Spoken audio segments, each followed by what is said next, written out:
Bonjour à tous, je suis ravi cette semaine d'être avec Daniel Beau, que vous connaissez, qu'on a déjà reçu l'année dernière, l'un des penseurs français du marketing et des études. Je suis ravi de t'avoir avec nous, Daniel. On va parler de ton futur livre qui va s'appeler Big Cali. Donc, il n'est pas encore sorti, donc vous pouvez pas encore l'acheter, mais on sera ravi d'en reparler au moment où tu le sortiras. Mais aujourd'hui, on va avoir la chance d'avoir un avant-propos, des premiers points de vue sur ce livre, sur ce que tu vas mettre à l'intérieur. Donc n'hésitez pas tous à partager vos retours, ce que vous en pensez, vos commentaires, ce que vous aimeriez voir à l'intérieur. Ce livre va s'appeler Big Cali et vous aurez constaté naturellement le jeu de mots avec Big Data. Daniel, je te laisse te présenter et puis après on attaque la discussion autour de ton livre. Je sais que tu nous as préparé quelques slides en avant-première, donc on sera ravis de découvrir tout ça. Bonjour Gabriel, effectivement, tu sais, moi dans les webinaires, j'aime bien montrer des images, des stimuli, et donc j'ai prévu pas mal de visuels pour illustrer nos échanges. Pour me présenter, je dirais que j'ai créé l'Institut d'études Calicanti il y a 30 ans. Et peut-être que la meilleure façon de me présenter, ce serait de faire une petite fresque de mes publications. Donc, puisque tu me donnes l'opportunité de montrer ces images, voilà les livres que j'ai publiés. Donc, ça fait le 5e avec Big Cali. Et ça correspond à un travail de recherche sur les métiers de la communication, sur les marques, sur le retail et aussi un travail de réflexion méthodologique sur les études. Ouais, non, mais tu fais partie des auteurs inspirants français sur ces sujets-là. On n'est pas si nombreux que ça à écrire sur le marketing et tes réflexions font avancer notre métier. Alors, tu parlais du fait que le bouquin allait sortir effectivement début 2022. Alors, actuellement, il est en bêta lecture. En bêta lecture, j'ai testé un système et je vous propose de regarder un peu à quoi ressemble le bouquin. Le livre est actuellement en format Word et j'ai proposé à un certain nombre de lecteurs depuis maintenant 1 mois et demi de le lire, de me faire des remarques. Donc, j'ai certains lecteurs qui m'ont fait 170 remarques, questions, suggestions, etc. Et en fait, le processus d'écriture du livre lui-même reprend des éléments du Big Cali. Alors, je ne sais pas si on voit suffisamment bien le détail du plan. Si, on arrive bien à le lire. Faut avoir un grand écran. Moi qui ai un grand écran, je le lis bien. D'accord. Alors, il y a 10 parties. Comprendre l'impact de la technologie sur le Cali, évidemment. Susciter la contribution des consommateurs, c'est-à-dire comment on motive les consommateurs à participer aux études. Ensuite, utiliser les outils de recueil qualitatif online, parce que avant, dans l'histoire du Cali, c'était le face-à-face, c'était la réunion de groupe, l'entretien individuel. Aujourd'hui, il y a les communautés, il y a le crowdsourcing, tous les outils de créativité.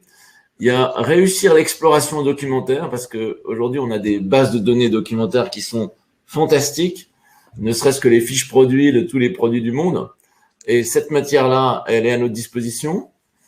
Il y a la problématique de comment on peut pousser l'analyse avec la sémiologie et la culture. Le chapitre 6, l'écoute sociale. Qu'est-ce qu'on peut tirer de l'écoute sociale? Ensuite, le chapitre 7, ouvrir les études quantitatives. Nous, on est des militants depuis 30 ans des questions ouvertes. Beaucoup de quantitativistes essayent d'éviter les questions ouvertes parce que ça fait beaucoup de travail et on pourra regarder quel genre de travail ça demande. Mais nous, on pense qu'il y a plein de raisons pour lesquelles il faut ouvrir les questions ouvertes. Ensuite, on pourra montrer, dans le bouquin, en tout cas, on explique comment on analyse ces questions ouvertes, ces données textuelles. Ensuite, il y a la problématique de produire des résultats qui soient puissants, donc qui soient complets, qui soient 360 degrés, qui prennent en compte plein de dimensions, au-delà même de la rationalité, souvent poussée à l'extrême. Et puis, il y a les livrables et l'appropriation des résultats, puisque réussir une étude, c'est pas juste fabriquer un bon rapport d'étude, c'est aussi fabriquer un support qui soit intéressant, stimulant, qui vive dans la durée. Donc, les chapitres suivants, ce sera des exemples d'études Big Cali qu'on a pu mener, et avec une conclusion qui est une réflexion sur la place des études qualitatives à l'ère du big data, puisque tout ça, c'est aussi dans une comparaison, comme tu le disais, avec le big data. Et est-ce que tu introduis à l'ère du design thinking aussi? Moi, je suis de plus en plus, et c'est le cas dans l'ensemble de nos bouquins, Acquisition Strategy Design ou 3 méthodes marketing pour les RH, ou sinon Customer Experience Redesign qui va sortir en octobre. Dans tous ces bouquins et d'ailleurs dans la façon dont on bosse avec nos clients, on travaille beaucoup de plus en plus sur des approches de design thinking, donc d'intelligence collective, mais avec aussi toutes ces procédures agiles de prototypes, de tests, de retour d'expérience. Est-ce que alors ça fait partie de la réflexion. Gabriel, ça fait partie dans ce dispositif, quoi. Ça fait partie de la réflexion, mais comme il y a déjà plein de très bons bouquins sur le design thinking, c'était pas la peine d'alourdir le livre en développant trop cette partie. Elle fait partie du process, elle fait partie de ce dernier chapitre qu'on appelle l'appropriation des résultats, l'utilisation en interne et tous les prolongations des études, les études au service de la recherche. Mais c'est pas le cœur du livre. Non, mais pour moi, c'était pas le cœur, c'est clair, mais je trouvais que c'était intéressant de la même façon que tu faisais un parallèle avec le big data et comment les big data sont utilisés. Je trouve que ça peut être intéressant de réinscrire les études dans ces démarches un peu lean, agile, design thinking, et rappeler que malgré tout, dans toutes ces démarches, il y a des moments de test, des moments de retour d'expérience utilisateur, et que finalement, c'est aussi ça les études. Alors, moi qui ai participé à pas mal d'ateliers de design thinking, j'ai remarqué que souvent, on pouvait remplacer certains processus du design thinking par de la bonne recherche documentaire. En gros, plutôt que de faire deviner à des consommateurs ou à des collaborateurs des prototypes d'un nouveau produit qui pourrait exister, en analysant de manière très très large une palette extrêmement détaillée de plein de produits proches ou équivalents, on va peut-être par matrice, par comparaison, par confrontation, trouver matière à trouver le fameux prototype. Tu vois, donc, je dirais que j'ai plutôt en tête des méthodes qui pourraient, dans certains cas, remplacer ou compléter le design thinking. Mais je dirais peut-être pour poser un peu le sujet, parce que le nom Big Data, on a un peu hésité, Big Cali, on avait un peu hésité. Au départ, moi, j'utilisais beaucoup le mot Hyper Cali. C'est sympa, Big Cali, pour le coup. Hein. Oui, mais après, je vais t'expliquer un peu la genèse et surtout, on s'était posé la question de mass qual. En anglais, ils disent mass qual, donc le qualitatif de masse. En fait, Big Cali, ce qui est intéressant, c'est que Big Data, c'est les données structurées. Hein, les données structurées, c'est des données qui sont extrêmement simples d'un point de vue technique, puisqu'elles doivent pouvoir être lues par les ordinateurs. D'ailleurs, quand on parle de data crunching, c'est le fait de broyer les données. On broie les données pour les rendre lisibles. Bon, Big Cali, c'est les données non structurées. Les données non structurées, et je vais essayer de vous en montrer un certain nombre, c'est toute une matière extrêmement riche qu'on peut recueillir sur le terrain et qu'on peut analyser en profondeur. Et peut-être pour bien situer les choses, le Big Cali, ce n'est pas uniquement des gros échantillons de gens qui vont s'exprimer. C'est pas 1000 personnes qui vont s'exprimer. C'est aussi des gros corpus. C'est-à-dire, ça va être des grosses bases de données, de matière sur des sujets donnés. Donc, pour ne pas être trop abstrait, ce que je te propose, si ça te va, c'est de se balader un peu dans un corpus et dans les différents types de données. Alors, on peut distinguer les données observées et les données provoquées. Hein. Alors, on va assez vite parce que j'en ai pas mal des slides, mais j'aime bien montrer les choses. Alors, tu sais, dans notre métier, on en avait parlé la dernière webinaire, on fait beaucoup de reportages, photo-reportages sur le vif. Moi, personnellement, sur mon téléphone, je vais avoir 50 000 photos. C'est parce que en permanence, on regarde, on observe. Là, c'était l'observation des gens pendant le premier confinement et avec cette idée qui était ressortie, qui était la ruée vers l'air. La ruée vers l'air, l'extérieur et le nouvel intérieur. Je pense que c'est une notion qui s'est largement imposée, que j'ai pu voir dans plein d'autres domaines par la suite. Alors, l'observation, ça va être de faire des zooms avant sur des points particuliers. On va regarder, on va aller sur le terrain, on va se dire, ah tiens, on va aller aux États-Unis, c'est intéressant parce que les linéaires deviennent de plus en plus des outils de comparaison. On va s'interroger, on va se dire quand même, c'est bizarre, une pharmacie en plein milieu du Sacré-Cœur qui est toute rouge et qui est aussi dissonante par rapport à l'environnement. Mais c'est aussi d'aller vivre des expériences. Moi, j'ai vécu un atelier culinaire Thermomix. Ça dure 1 heure et c'est exceptionnel de vivre les expériences. Donc, on va sur le terrain dans les études. Et donc, les datas qu'on recueille, ça sera des photos, des expériences, du vécu. On va photographier les choses sous tous les angles.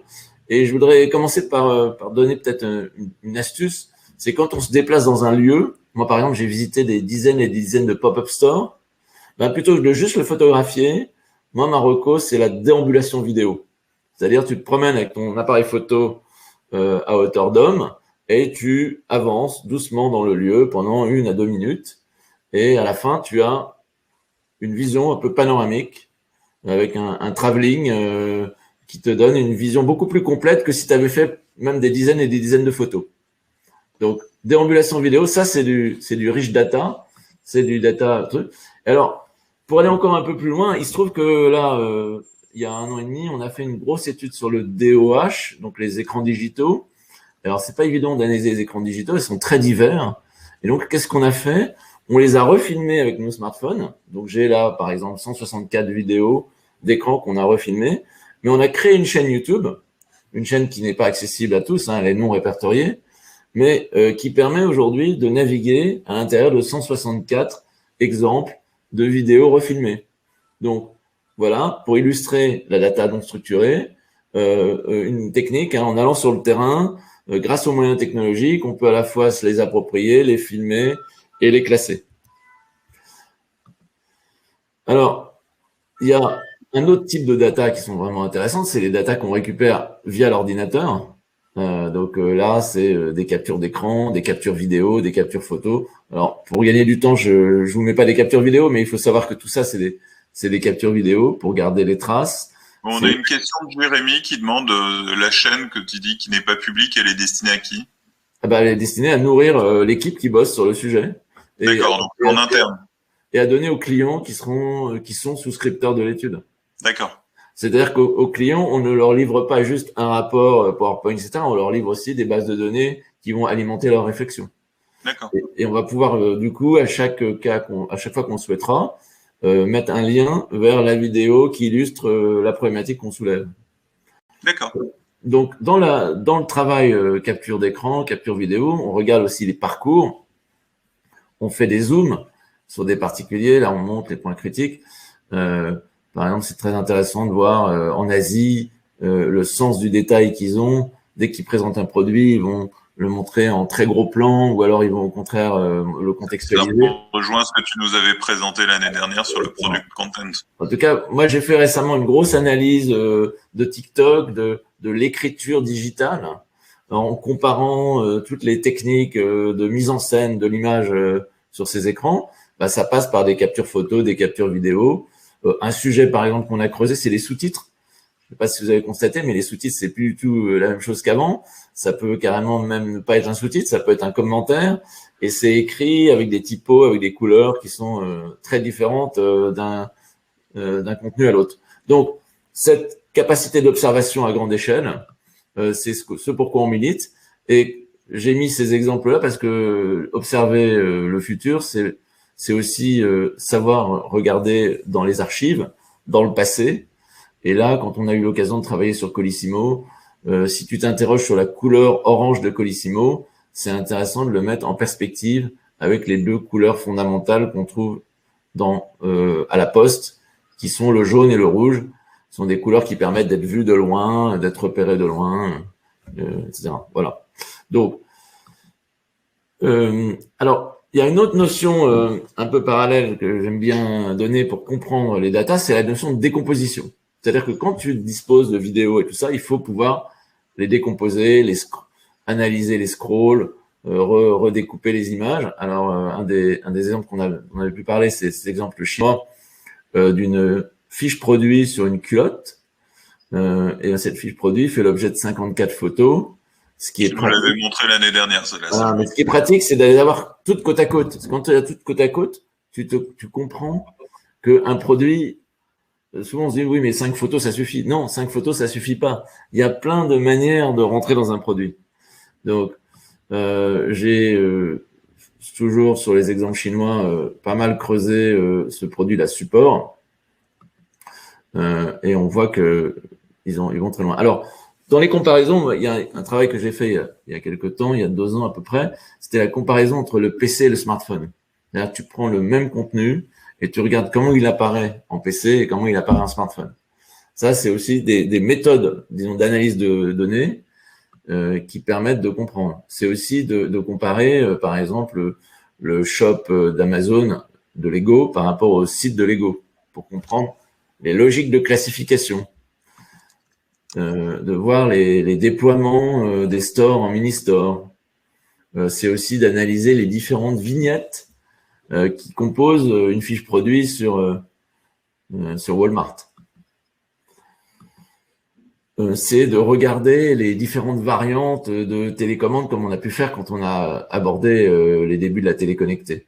Et c'est aussi de classer toute cette matière. Là, par exemple, on a fait une étude sur les produits végétaux, hein, les substituts de la viande. Ben, c'est un univers assez complexe. Et quand tu as réussi à les classer, alors là, vous voyez à gauche, c'est les produits qui ressemblent le plus à de la viande. Donc, c'est des simili-steaks, des simili, des fausses saucisses. Et puis, à droite, c'est des produits bruts. Et on voit toutes les familles et sous-familles. Et ça aide à avoir une compréhension du phénomène des produits végétaux. Quand on a bossé, on en avait parlé sur les restaurants à emporter, c'est intéressant de classer les menus selon le tarif hors livraison. Je parle des menus de restaurants un peu raffinés. C'est également intéressant de regarder les horaires d'ouverture et de confronter, de comprendre qu'en fait, ça permet de couvrir le déjeuner plus le dîner, mais comme c'est emporté, on peut arrêter à 16 heures.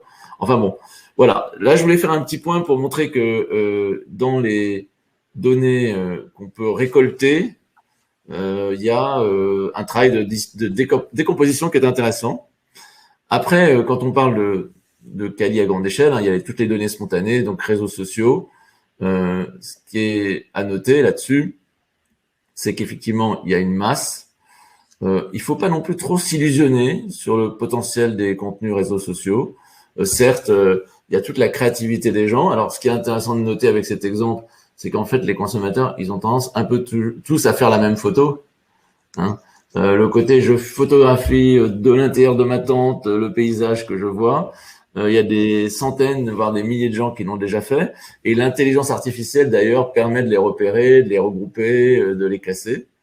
Donc, on a une matière qui est intéressante.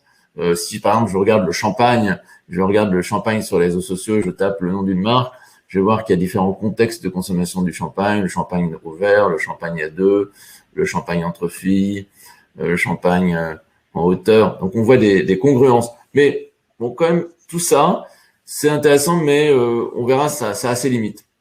Mais il y a des choses très pertinentes plutôt pour comprendre les communautés. Il y a un type de contenu qui est extrêmement fructueux, c'est les avis consommateurs.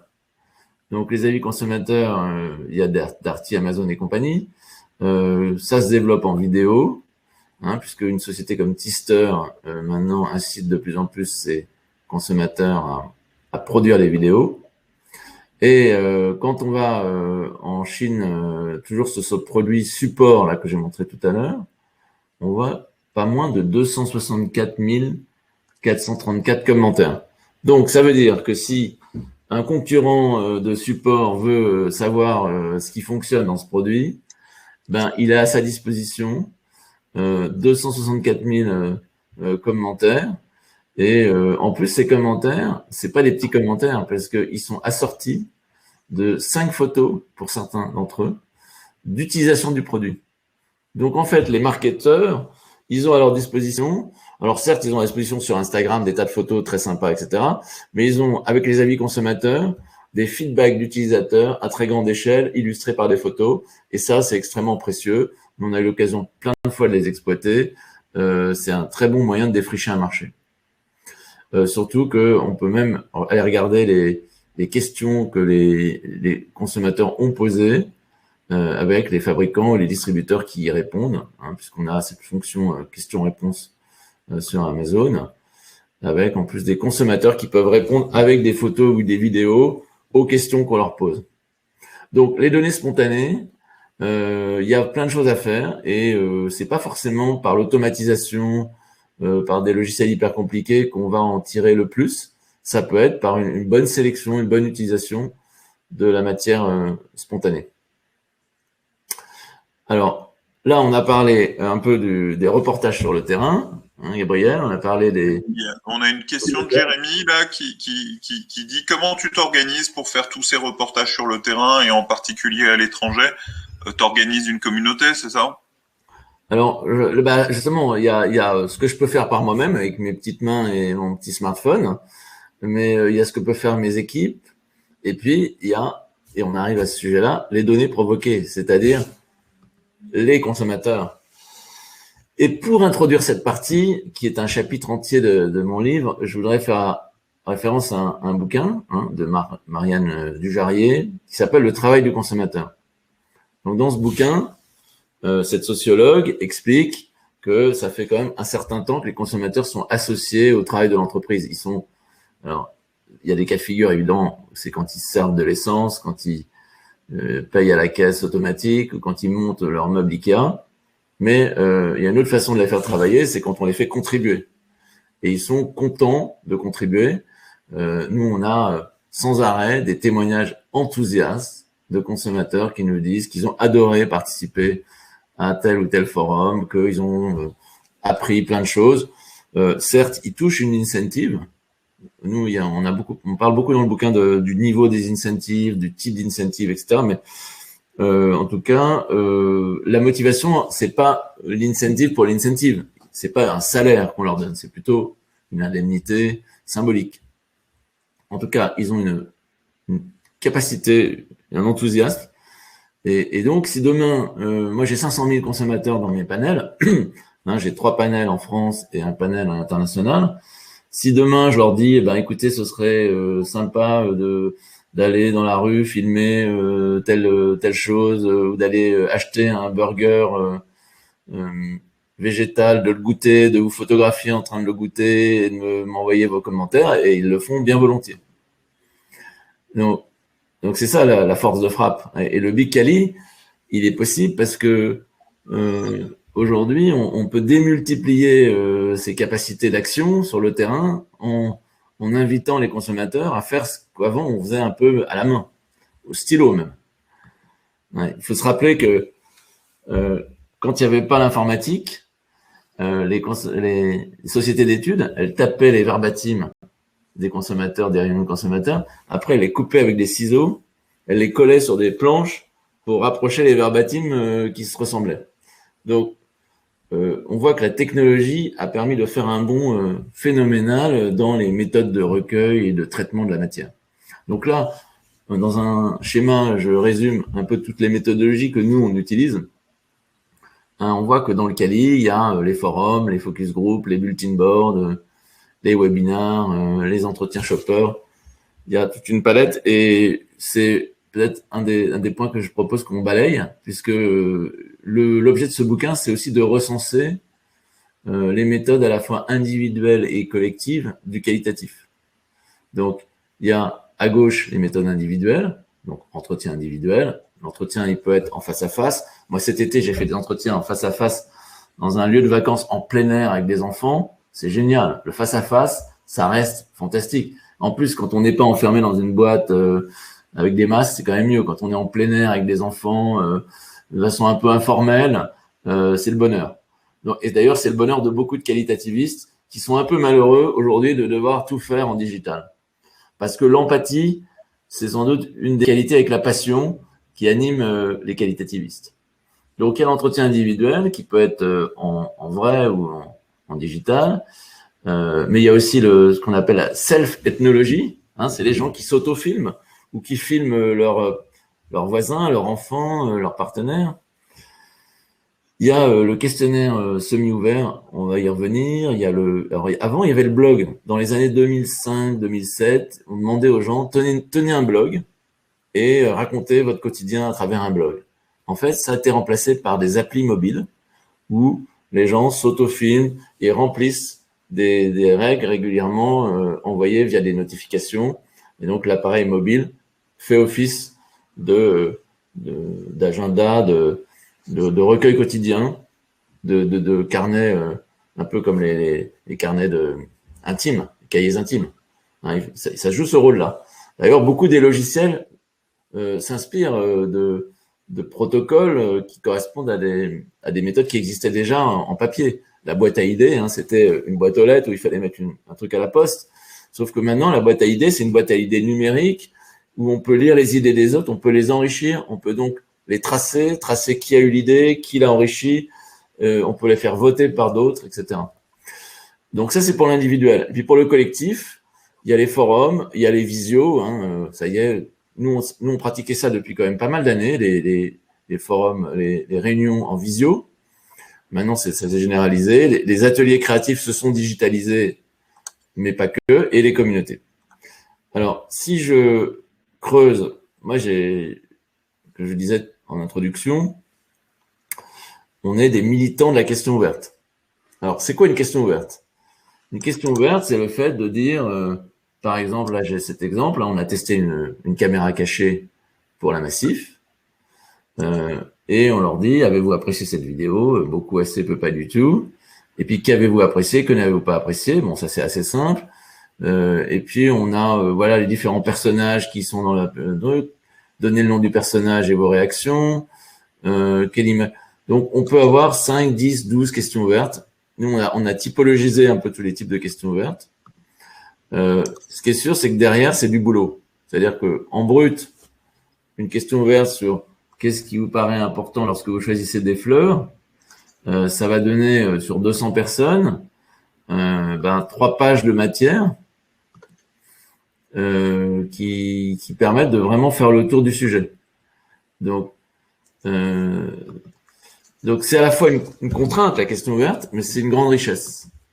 Et moi, ce que j'ai constaté dans le livre, c'est qu'on a plein de nouveaux acteurs qui se proposent, hein, des gens comme Mopinion, Apidemix, Potluck, qui ont tous des protocoles d'interrogation extrêmement agiles et plutôt sympas. Là, on voit les interfaces de questionnaires qui sont vraiment très sympas. Où vous pouvez noter que la personne est invitée à ajouter un screenshot à son commentaire.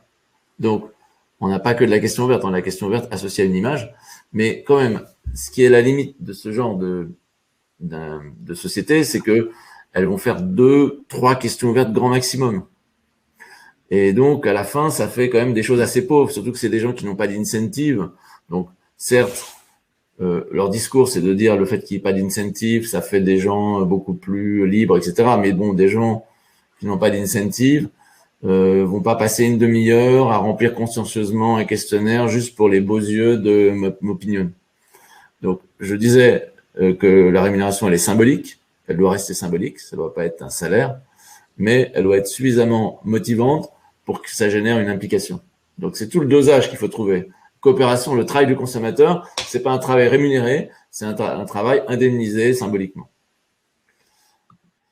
Alors, pour le bouquin, j'ai un peu regardé un état des lieux des méthodologies les plus utilisées dans le Cali aux États-Unis, et plutôt à l'international. Et donc, on voit interview avec webcam, focus group avec webcam, online communauté, téléphone, interview au téléphone. Interview au téléphone, ça marche très très bien. En Cali, en Canti, c'est souvent des caricatures. Mais bon, ça peut être bien quand... Enfin, j'ai toute une partie sur le Canti sur lequel on pourra revenir. Interview in focus group, donc en physique, hein, on voit 31%. Donc on voit quand même qu'il y a beaucoup de méthodologies qui touchent 80% des sociétés d'études. Hein. Tout ce qui est focus group interview, que ce soit en physique ou en digital. Après, on a bulletin board, on a des choses en chat. Voilà, là, on a le balayage, hein, des principales méthodes du Cali. Alors, nous, il se trouve qu'on a été pionniers dans le Kali Online, puisque grâce à nos panels, en 2005, on a fait notre premier forum. Là, j'ai mis les captures d'écran de l'époque. Donc, vous voyez un peu les images, les coques des téléphones. Hein, c'était 2005-2006. Oui, 2005, ouais, fin 2005. On a été les pionniers. Et, ouais, changé depuis quand même. Hein. Il a un peu changé, mais enfin, en tout cas, les principes n'ont pas changé du tout. C'est-à-dire que on est toujours sur une logique d'une 15, 10, 15, 20, 25 personnes. On peut en avoir 100, mais dès qu'il y en a 100, c'est beaucoup plus compliqué parce qu'avoir 100 personnes qui contribuent vraiment intensément, c'est pas tellement jouable. Donc, on a 20 personnes. Ça peut durer une semaine, 2 semaines, parfois 1 mois, 2 mois. Et alors, c'est là que je voudrais insister. C'est là, d'ailleurs, j'avais utilisé le mot hypercali. C'est que tu peux avoir entre 5, 30, voire 100 personnes pendant une semaine, 10 semaines, 20 semaines, 1 an. Ça nous est arrivé de faire 1 an. Donc, on est sur l'idée d'études à géométrie variable. Alors que dans le monde physique, on avait des groupes Kali qui pouvaient durer 2 heures, 3 heures, 5 heures, mais c'était limité dans le temps. Là, on est potentiellement très large. Du coup, ça permet... On a une autre question de Jérémy, juste comment valider la pertinence des réponses sur les groupes en ligne, parce que n'importe qui peut répondre, des gens qui sont pas dans la cible, etc. Ah ben non, mais c'est des gens qu'on a recrutés. Hein. Les groupes en ligne, c'est pas des gens qui viennent par hasard rejoindre un logiciel. Non, c'est des gens qu'on a présélectionnés. Nous, grâce à nos panels, on fait des enquêtes de recrutement. On a, par exemple, 200, 300 volontaires. Et au sein des volontaires, eh ben, on choisit ceux qui nous paraissent les plus adéquats. Donc, non, c'est pas du tout le hasard qui les guide. Donc là, ce que je voulais montrer à travers cet exemple, c'est que la durée permet beaucoup de choses. C'est-à-dire que on peut avoir une étude. Moi, j'ai fait récemment une étude sur les barres repas. Les barres repas, c'est ce qui permet de remplacer un repas par une barre céréales ou autre. Ben, on a fait peut-être 1 semaine et demie d'études sur ce qu'ils attendent d'une barre repas, la perception des packaging, des noms, etc. Puis on a envoyé par la poste les barres repas et on a une deuxième partie de dégustation, de retour sur les recettes, etc. Donc l'inscription dans la durée permet d'aborder vraiment les sujets 360 puisqu'on a le temps de passer en revue toutes les facettes d'une problématique. Alors, un exemple qui est un peu ancien, mais qui reste totalement d'actualité. On a étudié pour le syndicat qui fabrique les arts de la table, en gros, une étude pour comprendre l'impact des arts de la table sur la façon de s'alimenter. Et on a invité des gens à se photographier aux différentes étapes de leur expérience, sachant que dans l'étude qui durait plusieurs semaines, il y a une première phase où on leur demandait de raconter leur quotidien tel qu'il était. Puis, on leur donnait l'opportunité d'obtenir gratuitement un set de table parmi 6 ou 7 donc selon leur goût. Et après, on les invitait, mais on leur disait pas quelle recette faire. On les invitait à nous montrer leurs nouvelles habitudes. Et donc là, vous pouvez constater, par contraste, avec les mêmes familles, hein, parce qu'on prenait les mêmes familles, l'impact des arts de la table sur la façon de s'alimenter, surtout que non seulement on a récupéré les photos, mais on avait les commentaires avec. Vous voyez ? Donc là, on voit l'intérêt de la durée pour observer l'impact. On voit que la casserole sur la table, et après, on a plutôt le bouquet de fleurs. Les quotidiens les gens passent plus de temps à table s'ils font un peu plus. Voilà. Et puis, un autre exemple sur notre sujet de substitut de repas, voilà, quand on dit à quelqu'un, bah, écoutez, nous, on va vous rembourser votre steak et en plus, on voudrait que vous nous fassiez un feedback étape par étape de votre expérience. Donc, vous allez l'acheter, vous allez nous dire comment vous l'avez trouvé quand vous l'avez acheté, quand vous le mettez dans la casserole. Alors, je peux vous donner un peu les résultats pour ceux que ça intéresse. Je sais pas si t'as déjà goûté, toi, Beyond Burger? Ouais, j'ai goûté un peu ces steaks, ouais. Tu les as goûtés, tu les as cuits toi-même? Ah, au resto. Non, voilà, parce que si tu l'achetais pour le cuire toi-même, tu verrais qu'il n'a pas vraiment d'odeur, qu'il n'est pas très appétissant à la cuisson. En fait, le gros succès de ce genre de produit, c'est la texture. C'est-à-dire qu'il y a une vraie texture qui se ressemble à la viande. Mais le goût est pas exceptionnel. Et donc, le réussite va venir de la sauce qu'on va mettre dedans et la qualité de la cuisson. Donc, c'est plutôt un produit que je recommande, soit de savoir bien préparer, soit d'acheter tout fait au restaurant. Ouais, moi j'ai testé pour voir. Bon. J'ai pas l'intention nécessairement de remplacer ma consommation de burgers classique par ce truc-là pour l'instant. Alors, tu vois, dans une étude qu'on a fait pour le pain, parce qu'on a fait 2 fois pour la FEB, la Fédération des boulangeries, un bilan sur la consommation du pain. Ben, quand les gens nous disent oui, on met, je crois qu'il y a près de 60% des gens qui mettent du pain au congélateur, c'est intéressant de comprendre comment ou de quelle manière ils le font. Et donc là, on peut étayer notre étude par des photographies de consommateurs qui ont eux-mêmes mis en valeur leur quotidien. Ça, c'est dans les fameuses consommations de bars, là, les fameuses bars repas dont je vous parlais tout à l'heure. Les consommateurs de forum, on les a invités à s'auto-filmer en train de découvrir les bars, de les respirer, de les goûter, de les croquer. Et ce que je peux dire, c'est qu'il y a beaucoup d'informations qui passent qui sont pas du domaine du rapport écrit. Hein. Quand le chef qui a fabriqué ces bars voit la vidéo, il va sentir des choses, des services qui sont de l'ordre du sensoriel, qui sont de l'ordre du craquant, plein d'éléments qui peuvent l'aider à optimiser son produit. Donc, dans tout ce que tu nous montres là, on est quand même plus dans le Cali pas big que dans du big Cali. Enfin, tu vois Ah oui, tu vas voir. Les vidéos, on n'est pas big, quoi. On va pas pouvoir en voir des milliers, voire des dizaines de milliers. Alors, le pauvre chef, il va avoir la tête qui explose, donc on est obligé d'être justement, une sélection fine, ce genre de choses. Plusieurs réponses. D'abord, dans le cas d'études sur les bars, il y avait quand même 60 vidéos en ligne. Chaque vidéo était taguée avec la note que le consommateur lui donnait, la note pour la recette, le nom de la recette et le nom du consommateur. Donc, c'est-à-dire que tu as une base de données vidéo dans laquelle tu peux naviguer. 60 vidéos, c'est pas non plus du mini Cali. Hein. Non, c'est pas du mini, mais c'est pas du big. Alors, justement, nous, on dit que le big Cali, tout à l'heure, je vous montrais l'étude sur les fleurs. 200 réactions sur comment vous choisissez vos fleurs, ça suffit. Au bout d'un moment, tu as atteint ce qu'on appelle la masse critique. Et le but du Big Cali, c'est pas des Cali pléthoriques, c'est pas des données pléthoriques comme le Big Data. Le Big Data se nourrit de millions, de milliards de données. Le Big Cali se contente de centaines, de dizaines, quelquefois de milliers de données. C'est clair. Donc, c'est pas la même taille. Mais le Big, c'est pas que la taille, c'est aussi la richesse et la puissance.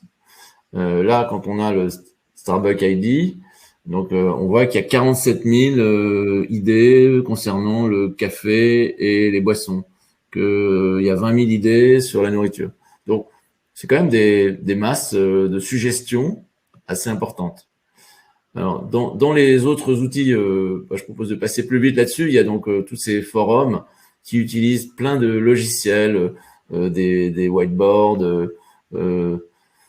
des systèmes, des zones de chaleur où on voit où les gens ont regardé. Parfois, c'est un peu gadget tout ça. Hein. De traduction automatique. Sa traduction automatique, c'est intéressant. Reconnaissance d'image. Aussi, quand on demande aux gens de s'exprimer en vidéo, tu peux avoir une retranscription automatique. Il y a beaucoup de choses à faire autour de la retranscription automatique. Parce que ça fait un gain de productivité phénoménal pour nous en études. Hein. Si on pouvait avoir la retranscription automatique, elle est plus ou moins en place pour l'interview individuelle, c'est beaucoup plus difficile pour les interviews collectives. Ça, c'est ce que je racontais sur les mobiles.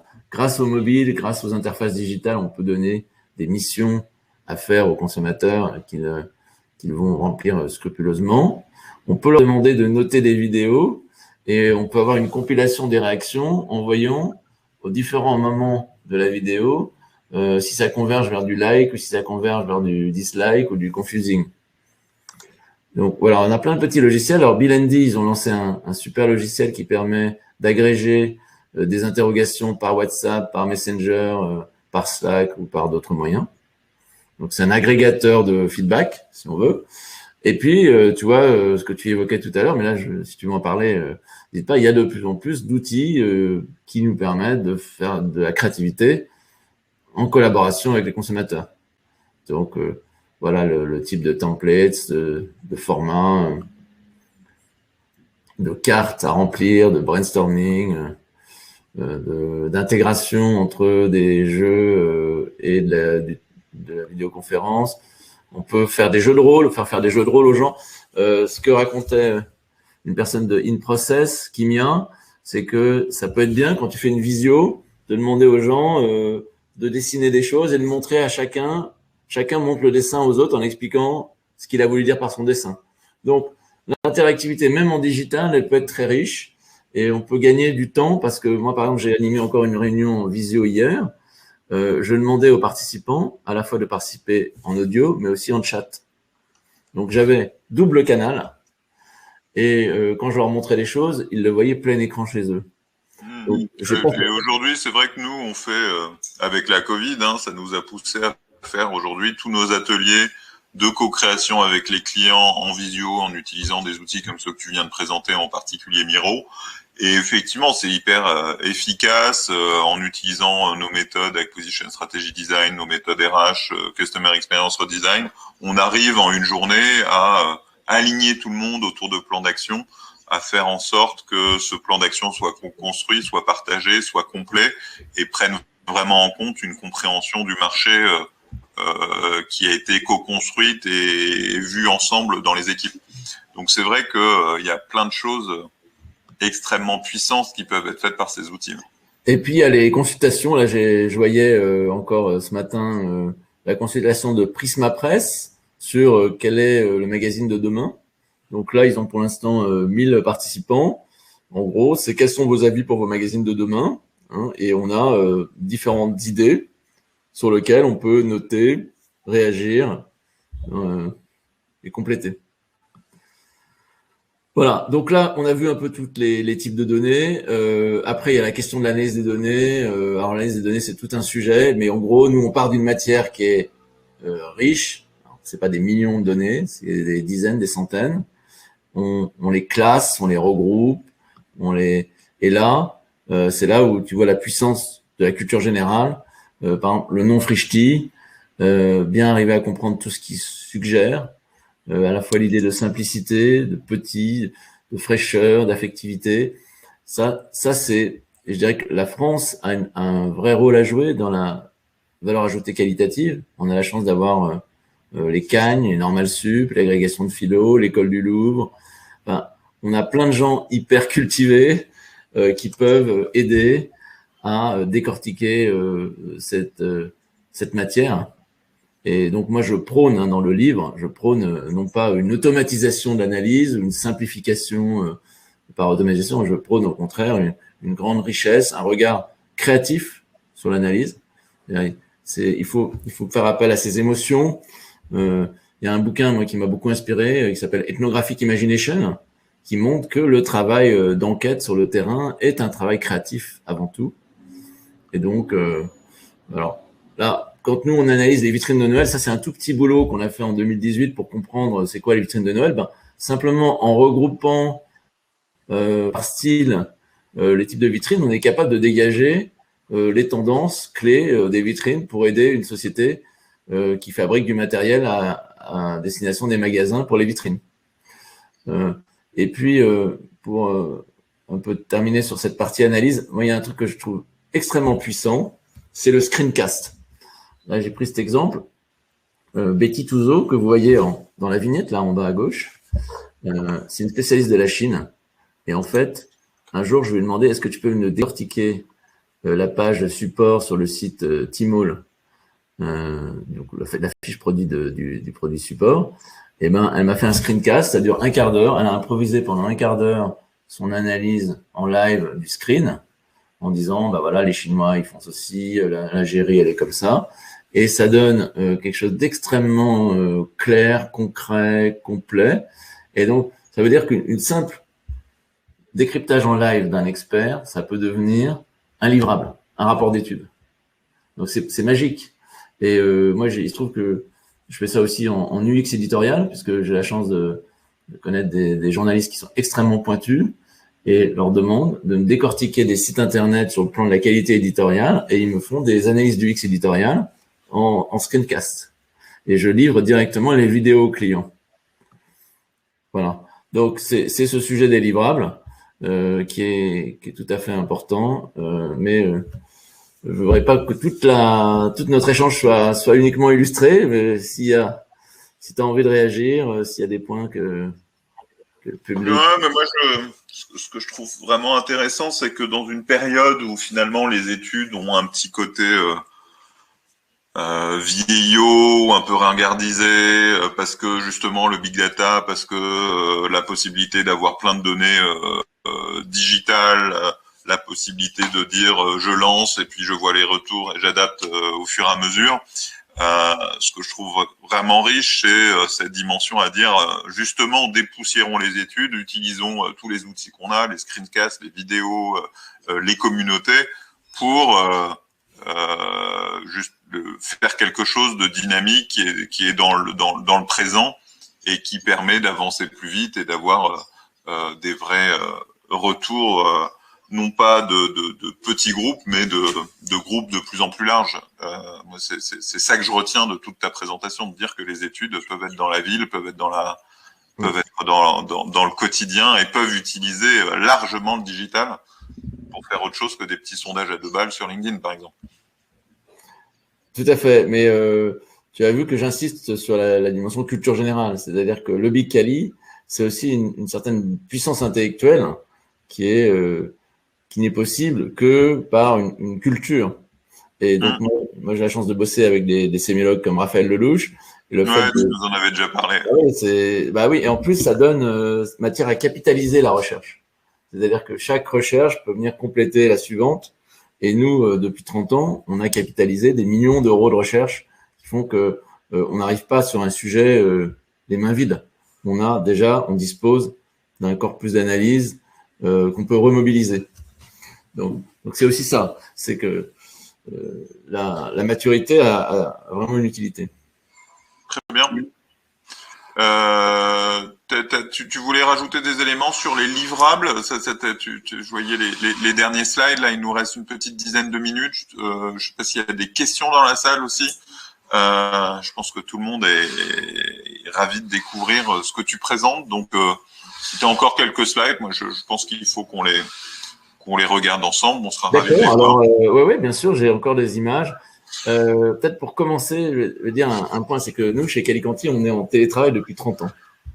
Et donc, on a pris la mesure de ce qui se passe, on a pris des méthodes et j'ai des collaborateurs qui se sont installés à Aix ou dans le sud-ouest, à Arcachon, depuis déjà 4-5 ans. Donc, on n'a pas attendu ce qui se passe actuellement. Il y a une première idée à laquelle je tiens concernant les livrables, c'est le fait que on n'est pas toujours obligé d'organiser des réunions de présentation où tout le monde doit être là simultanément pour assister. Donc, moi, je prône une technique que j'utilise depuis déjà pas mal d'années, c'est l'idée d'enregistrer les présentations d'études de telle sorte qu'ils puissent être visibles en replay. Voire même, nous, il nous arrive d'enregistrer plusieurs morceaux d'une étude, une version de synthèse, une version sur la marque A, une version sur la marque B, et de fournir les liens vidéo de telle sorte que seuls les gens concernés regardent les morceaux qui les concernent.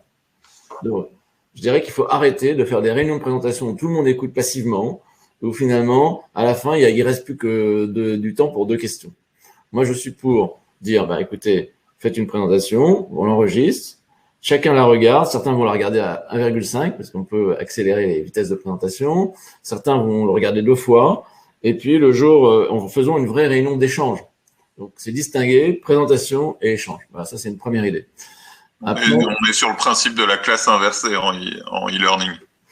Exactement. Il faudrait presque faire une réunion, dire, bon, vous regardez l'étude, et maintenant, on va parler que de vos objectifs et de vos décisions. Et on va non pas partir de l'étude pour commenter l'étude, mais on va partir de vos problématiques et on va, nourri par l'étude, faire la réunion interactive uniquement sur les décisions. Voilà des exemples. Donc ça, c'est une première chose. Après, sur la manière d'écrire les livrables. Alors, moi, je peux vous montrer un peu à quoi ressemblent nos livrables, puisqu'il se trouve qu'on a fait un petit document en 2021 sur ce sujet. En fait, nous, on a des livrables qui s'inspirent beaucoup des techniques journalistiques. Et ça part d'un principe qui a… Alors, je vais vous montrer à quoi ça ressemble. Le résultat clé apparaît via un titre. L'explication, un peu comme un chapeau, apparaît en sous-titre. Et après, le détail de l'analyse apparaît dans le corps du rapport avec un maximum d'illustrations en étant aussi concret que possible. Et en fait, ce système-là, ça permet la lecture rapide. Parce que quelqu'un qui veut passer un rapport de 200 slides en 5 minutes, 10 minutes, c'est possible. Il suffit qu'il lise les titres et les sous-titres. Alors nous, on va même plus loin dans beaucoup de nos livrables ou dans nos recos, c'est les titres sont des phrases qui s'enchaînent d'une slide à l'autre. Oui, là les idées s'enchaînent. Ce qui permet une lecture rapide. Finalement, tu as un executive summary si tu lis que les titres, quoi. Exactement. Donc c'est différents niveaux de lecture. En fait, c'est ça le point. Je pense que ça c'est un élément clé et surtout ça facilite aussi et ça va très bien avec le principe de l'enregistrement vidéo.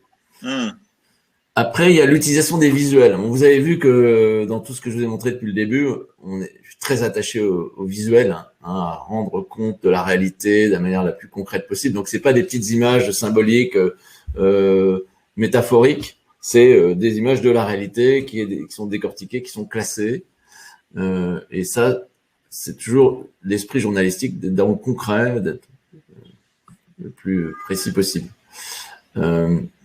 Donc, visuels légendés, des codes couleurs. Alors, je dis pas que nos présentations, nos livrables sont ultra spectaculaires. Je dis juste qu'ils ont un mérite d'être clairs, nets, faciles à s'approprier, et que donc ça permet derrière. Tu travailles aussi sur des sujets B2B là, dans tous les exemples que tu nous as montrés, il y a beaucoup de B2C, de consommateurs. Est-ce que tu t'adresses de la même façon des logiciels B2B, des services B2B, ce genre de choses? Oui, bien sûr. Alors, les études en B2B, puisque tu soulèves la question, c'est pas les plus faciles à mener parce que la problématique dans les études B2B, c'est en quali, hein, c'est la disponibilité des interviewés. Autant les consommateurs, il y en a entre guillemets des millions. Hein, parfois, c'est des cibles rares, donc les consommateurs de luxe, c'est un peu particulier. On les traite presque comme de la conciergerie. Hein. Consommateurs de luxe, ils ont des indemnités beaucoup plus importantes, on les accueille dans des contextes différents, mais bon, en tout cas le B2B, c'est plus compliqué, il faut trouver une manière de motiver le professionnel à participer à l'étude. Et parfois, ils sont ravis parce qu'ils peuvent échanger avec des pairs, ils n'ont pas toujours le temps d'échanger avec des pairs. Donc, je dirais, après le B2B, c'est pas forcément ce qu'il y a de plus spectaculaire en termes quali, ça dépend, quand c'est très technique, il faut pouvoir illustrer les aspects techniques avec un maximum de visuels. Ouais, non, mais il y a vraiment cette dimension de. Nous, on travaille beaucoup dans le B2B et beaucoup pour des éditeurs de logiciels. Et je me demandais comment appliquer ces méthodes d'études, entre autres, pour des utilisateurs de logiciels, pour avoir leur retour. Alors, il y a toute l'expérience du screencast qui a là est un élément assez facile, mais après aussi comment mobiliser les utilisateurs pour qu'ils fassent ces screencasts, pour les remonter. Enfin, j'étais en train de réfléchir à l'application de ce que tu nous as présenté dans un secteur avec lequel on travaille pas mal. Moi, j'ai beaucoup regardé les bonnes pratiques aux États-Unis pour nourrir le bouquin avec quelques exemples. Alors, par exemple, quelque chose qui est beaucoup utilisé, c'est les GoPro. Hein, on a demandé à des infirmières de mettre des GoPro et comme ça, elles ont pu voir. On a demandé aux patients de mettre des GoPro et les infirmières ont pu de cette manière voir comment c'était vécu par le patient. Donc ça, c'est un outil B2B. Donc il y a plein d'outils mobilisables, y compris pour les pros. Hein. Très bien. Bon, on arrive doucement à la fin de cette présentation. J'ai été ravi encore une fois de t'accueillir. C'était riche, c'était visuel. J'ai pas eu beaucoup à te relancer, mais c'est en même temps tu gères très bien ton déroulé, donc ça servait à rien que j'interrompe. S'il y a encore des questions dans la salle, on sera ravis de les prendre dans ces dernières minutes. Il y avait entre autres une question de Lynn Vinan qui serait intéressée à faire partie des testeurs du livre. Si tu cherches encore des inputs, donc oui, je suis toujours intéressé. Il faut aller sur LinkedIn. J'ai fait un appel à bêta lecteurs, bêta lectrices. J'ai eu 25 propositions.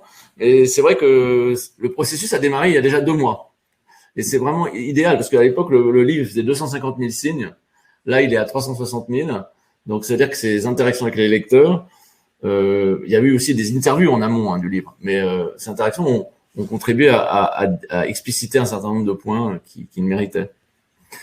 Mais peut-être il y a peut-être un point en conclusion que je pourrais dire. Alors, je ne sais pas si je peux facilement revenir. C'est d'expliquer que cette approche Big Kelly, c'est une approche typique de ce qu'on appelle souverain magicien. Alors, c'est peut-être une notion. Ça me dit quelque chose, cette notion de souverain magicien. C'est dans les profils des personnes, non? Oui. Alors, attends, je vais essayer, si ça marche, je vais essayer de vous montrer directement, voilà, tac, quelque chose. En fait, Patrick Mathieu, qui est un chercheur très pointu sur les typologies d'individus de société, a mis en évidence le fait que les entreprises, les individus étaient composés de 6 profils. Et il se trouve que moi, j'ai le profil qu'on appelle souverain magicien, qui est être la référence et occuper sa juste place. Je ne sais pas si tu reconnais cette expression, mon approche. Et dans le souverain magicien, il y a l'idée donc d'une vision globale unificatrice qui cherche. Et surtout, il y a cette idée de s'approprier les ressources et de les redistribuer après amélioration et de générer de la richesse partagée. Alors, on va pas parler trop longuement des souverains magiciens parce que c'est un sujet assez complexe, mais je voulais par là essayer d'expliciter le fait que cette démarche-là, même si elle se veut un peu générale, elle est quand même, c'est la démarche propre d'un individu qui a une certaine façon d'appréhender les choses. Très bien. C'est une conclusion intéressante et on sera ravis de creuser ces sujets à l'occasion de profils autour de cette notion de souverain magicien. Moi, quelqu'un me l'avait déjà présenté. Il faut absolument que tu interviewes Patrick Mathieu. D'accord. Webinar, c'est l'homme de l'art, c'est lui qui a mis en place toute cette théorie. C'est extrêmement efficace et pertinent. N'hésite pas à nous mettre en relation, ce sera avec grand plaisir. Donc tu sors ton livre début 2022, Big Kelly. On sera ravis de le lire et de le partager avec nos lecteurs. Il y a un replay qui sera effectivement accessible pour ceux qui n'ont pas pu tout voir. La semaine prochaine, c'est pas moi qui présente, c'est Jérémy qui va me remplacer. Moi, je serai en atelier client autour de l'acquisition strategy design que j'évoquais tout à l'heure. Donc, c'est Jérémy qui reçoit Stéphane Jambu, qui est un expert du SEO qu'on voit beaucoup sur LinkedIn et qui va nous parler de SEO local, donc de référencement naturel local. Et comment l'optimiser. Jérémy nous fait tout ça la semaine prochaine et la semaine d'après encore, je serai encore absent pour une autre raison parce que on a notre audit Calliope et un autre atelier et on sait pas encore qui va animer notre webinaire dans 2 semaines, mais Jérémy vous l'annoncera la semaine prochaine. Merci beaucoup Daniel, c'était passionnant. Ravi de t'accueillir l'année prochaine pour un nouveau bouquin ou pour une nouvelle étude avec grand plaisir. Merci à tous, à très bientôt. N'hésitez pas à voir le replay qui sera disponible par mail et sur YouTube. À très vite. Merci Gabriel.